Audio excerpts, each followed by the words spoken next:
So, welcome to this new series called The Day After, where we'll be talking about the game that has just passed, where this week is going to be Arsenal, and we'll also preview, well, slightly, the Nottingham Forest game that is going to happen tomorrow. So, first of all, let's really go through the Arsenal game. If you see Arsenal as one of your biggest rivals, and I see them as probably one of my second or third biggest rivals out of all the teams, I want to beat them. I really wanted to beat them. But when you really think about it, when you take away what had happened in the game, the fact that we conceded 2 corners, it was very disappointing. But if you can just ignore that fact for a second and really think about the performance that we've had. First half, I won't say we outplayed Arsenal because that would be really naive. We didn't outplay Arsenal, but we did not let them play. We were compact. You know what this reminded me of? Actually, Sporting playing Man City. But the only difference is when Sporting beat Man City 4-1, the first half in that game was pretty much similar to the second half in this game, where it was just about taking your chances. Man City failed to take their chances against Sporting, but Arsenal unfortunately did take their chances in our game. And that is really what separated the game. And you know what's the best thing that Amorim did? He made sure that he coached a tactical masterclass in the first half to the point where the Emirates was booing the Arsenal players because they did not like what they were seeing. You might see a lot of propaganda about Arsenal fans saying, oh, we destroyed you guys, we annihilated you guys at our own patch. They did beat us, yes. Did they annihilate us? Really? Did they annihilate us? No. And that is where we have to understand Amorim has been able to still show, despite being only in game 4 and Arteta being in year 6, he could still rock up to the Emirates and give them a game. Because at the end of the day, it is on Arsenal to pile pressure on because they are the home team. They're the team who've been challenging for the league for the last 2 years. They are the team who self-proclaimed should be winning the league this season. If you are really that team, then you should be doing way more than what you did yesterday. Because all you could do was muster those 2 chances. And yeah, you had corners and you were very good at corners. One thing I will not take away from Arsenal is that they use their set pieces, and guess what? That is an asset. People are saying Arsenal only use their corners and they won. Well, you still have to use your corners and you still have to score those corners. Because if you have only one asset and everything else is trash, then you have to make sure that you can make the best use of that one asset. And that is what Arsenal did, to be fair. They knew that they couldn't play through a compact block. So the next best thing to do is try to win a corner again and again and again till you get the routine right. And they got the routine right most often than not because Partey had a chance, Zinchenko had a chance, and then the 2 goals obviously. And they were still piling on pressure. Declan Rice delivery outstanding. Saka's delivery outstanding. And we cannot just complain that Arsenal won only on corners because guess what? That is still an asset. We could have won corners. We could have still won the game that way, but we didn't. And at the same time, Arsenal cannot say that they outplayed us. Yes, you beat us. Fair play. Take your win and leave. But to say that you outplayed us, it's just stupid. Because in the first half, if we had Zirkzee on the pitch, if we had Ahmad on the pitch, you're telling me we couldn't have scored a goal. We couldn't have come back the goal here or there. If Rashford was there instead of Garnacho, you're telling me that we couldn't have progressed the ball better. Because the problem was, we got the ball through the first phase brilliantly. We got the ball through the second phase brilliantly. It was in the final third. That was where we were struggling. When the ball went to Garnacho and Højlund, they did not know what to do. This is why I did not want us to start. As good as Højlund was against Bodo Glimt, I did not want us to start only Højlund as a striker against Arsenal. Why? Because people would say that we should have started Højlund because of his physicality. But you know he's not a physical striker, right? You know he's not good with physical attributes. Yes, he's big. Just because he's big does not mean he's good physically. Because you need to know how to manipulate the ball. Because I would say Ahmad is stronger than Højlund. Why? Because he knows how to handle his body weight. He's not somebody who'll just collapse on pressure. Which unfortunately Højlund does. Because the one thing he does is he rams into the opponent. He pretends like he's holding the ball. But unfortunately, he collapses and that is how he wins a foul. And when we win a foul, apparently that is him holding up play. Which that is not holding up play. And for all this, in the first phase and second phase, in the defense and in the midfield, we were, not to say outstanding, but we were able to keep possession of the ball. We were able to progress the ball, and that is what we want, right? That is what you want to see. You want to see something different. You want to see different patterns from what we saw under Ten Hag, from what we saw under Ragnick, from what we saw under Ole. And aren't we seeing that? That is where the confidence comes from. People think that we are saying this is a prime Man City, this is a prime Liverpool-esque performance. No, we're not comparing this to a Liverpool or a Barcelona of the season. Because we understand the league that they're in. They're in a different league. Even Arsenal, they're in a different competition. We are not competing on the same level. Arsenal should be fighting for the league. We are nowhere near fighting for the league. So what we are comparing it to is last season and performances that we've seen this season. So now we are seeing, is there an improvement from the last game? And we're seeing every single game there is an improvement. Whether that was Ipswich in the first game, then Bodo Glimt in the next game, then we smashed Everton, and now Arsenal. There are a lot of positives that I didn't actually cover in my match reaction because, yes, at the end of the day, we lost. But if you really break it down, we managed to lock down Saka and Odegaard perfectly.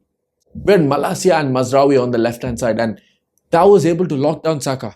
Because yes, Saka was amazing on the corners. But what did he really do in open play? Not much. Same thing with Odegaard. He was locked up as well by Ugarte. And the fact that we didn't even play a ball player next to Ugarte. We played Bruno Fernandes, who was again pinging long balls, and Bruno was disappointing, and Amorim made it clear that he did not like that because you could see that he was pissed off at these players, Bruno, Garnacho and Rashford from the sidelines. You could see he was not happy. This is why he's just giving them a chance. He is letting them prove to him that I'm not the guy. And at the same time, we also have to say, Euro was outstanding when he came on. When I say outstanding, again, I'm comparing this to previous levels of players that we've had. I'm not saying he's the best centre-back in the world or anything. That would be stupid because he has hardly even played any games. But initial signs to come on in the Emirates, when we are already losing, when Arsenal have momentum and still get 2 clearances, 2 interceptions and a solid game on his part at 19 years old on your debut at the Emirates, that is already a level that I don't think we've seen for a while. And this player, I was very 50-50 when we signed him. But safe to say, I think I'm wrong. I think we have a real player on our hands. And him, Matthijs de Ligt, Mazraoui, them 3 in the defense have been amazing. If we see that against Forest, which I'll get to in a bit, we could be in for a thrashing of Forest. We could be. But the most important thing is that now we see a bigger improvement in Forest. So now let's get into the preview for the Forest game. What do we expect from Nottingham Forest? First things first, Forest are not a team who are going to keep the ball too often. Now, we will see that obviously it's Old Trafford. So by default, Amorim wants to keep the ball. Now, Forest also rely on the counter-attack. In all of the games that they've won, only in very few games have they had more possession than the opposition. And even when they have had more possession, it's always been in maybe 51 or 52% possession. So Nottingham Forest expect them to counter. But that is where they're dangerous as well. If you take the 3 guys behind Wood, that is Alanga, that is Hudson-Odoi and Morgan Gibbs-White. Them 3, they are going to cause us problems. Especially if our fullbacks are not astute. If we play Dalot again at wing back, we are going to get exposed. I've been calling Dalot out, and this game would be the worst game to play Dalot. It doesn't matter whether that's a left wing back or a right wing back. One player is not enough, especially for people like Morgan Gibbs-White and Alanga. Alanga, as much as we might think he does not have technical ability, he has pace. And yes, he's already better than Garnacho. So don't expect something like Garnacho's performances in Alanga. He is better than Garnacho. So we're going to see a bit more of intent and crossing. So as much as I think we might do well against Forest, be sure that we will concede a goal or 2. Because they have aerial threat as well. Just like Arsenal, they're a big team, Nottingham Forest. They have Wood, they have Awoniyi. Remember when Awoniyi scored 2 goals last season at Old Trafford? And that was within no time almost. And why? Because they're physically dominant. And the worst thing that we always face, whether that was last season under Ten Hag, whether that's this season now, whether that was even the game that just went in Arsenal, we struggle against physically dominant teams. So the only way to play this game is not by playing physical against physical, because that never works. You play a footballing team against physical. So this would mean if I was to field a lineup, I would play Ahmad, Mino, and Zirkzee as a front three because we want to keep the ball as much as possible. And in behind them, we have Mazraoui, we have De Ligt, we have Euro, and we have Lisandro Martinez and Casemiro Nugarte in midfield. And at left wing back, we have Malacia.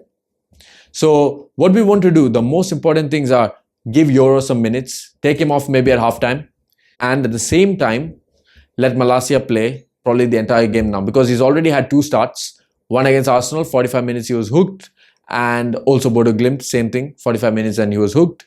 Maybe this could even be a 60 minutes thing for Malacia, but what I've seen in the last 2 games of Malacia is the first game he was exposed and he was out of his depth because it was his first game, understandable. But the other day at the Emirates, Malacia did very well to lock down Saka with Mazraoui. And that is why we need to give him starts. We need to play him. He is our best left wing back at the moment.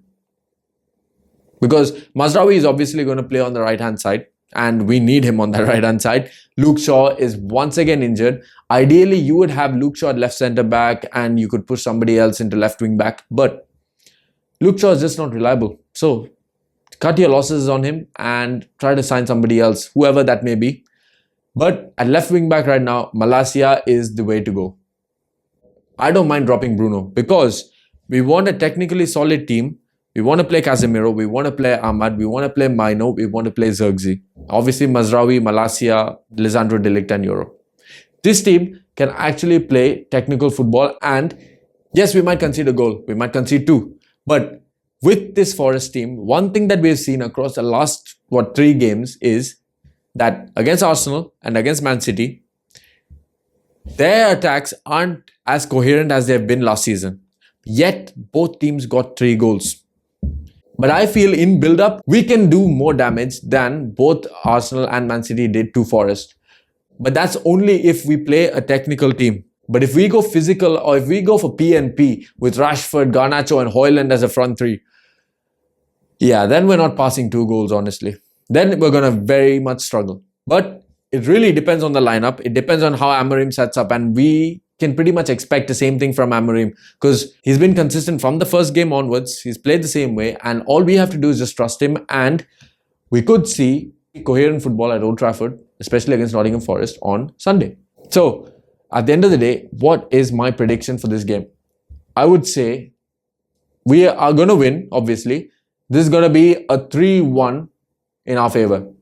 And I think by the first half, we'll already be in a lead, like a 2-1 lead. And then we'd add another one and then we coast to victory after that. So let's hope that happens. And now I'll see you guys after the Nottingham Forest game on Sunday. So see you all.